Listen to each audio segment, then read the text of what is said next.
Kenneth Lubert, 13 wins, 8 by knockouts.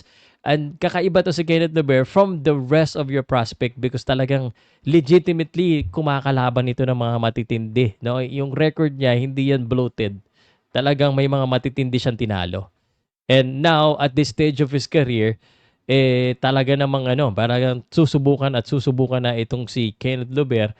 At from winning the interim title of the OPBF in bantamweight against Tulio De Canarudo, now he is fighting to unify and to really identify who is the true OPBF title champion against Kita Korihara on March 24.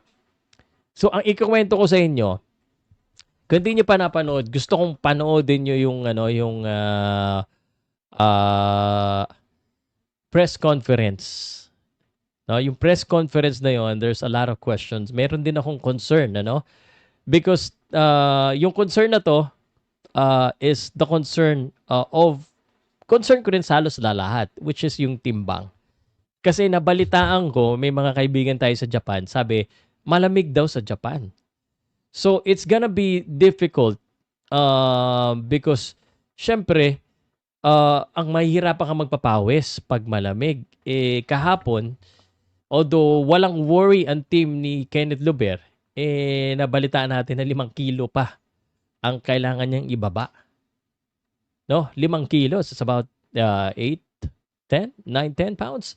So, that's a concern. Pero downplay it. Sabi nila, kayang-kaya naman daw makuha eh. Kayang-kaya makuha. Mukha namang condition siya. And it looks like they have a plan. But ang alis nila ay sa Sabado. So, they still have a chance to get it here. Malapit naman ang Japan. So, wala naman sigurong, wala naman magiging issue siguro sa tinatawag nating time difference. Because I think 1 oras lang ang diferensya. At tapos ang biyahe naman sa Japan ay 4 hours, 5 hours. Nakalimutan ko na. Medyo matagal na rin ako hindi nakabalik sa Japan. But I think bago sila pumunta ng Japan, dapat kuhanin na dito sa Pilipinas. Especially si Sir Elmer Anuran at saka yung manager niya. Si Sir Jerry Peñalosa medyo tahimik pa sa plano. Pero si Sir Elmer Anuran yung supporter din niya from title holder, which I'm gonna be discussing to you about title holder din. Nilabas na yung plano. Parang plano nilang kalabanin si Inoue. No? At bantamweight. Not Naoya Inoue. Takuma Inoue. Sabi nila, the key to Naoya Inoue is Takuma Inoue. And they also have a plan na kung sakaling maging successful itong si Kenneth Lubert,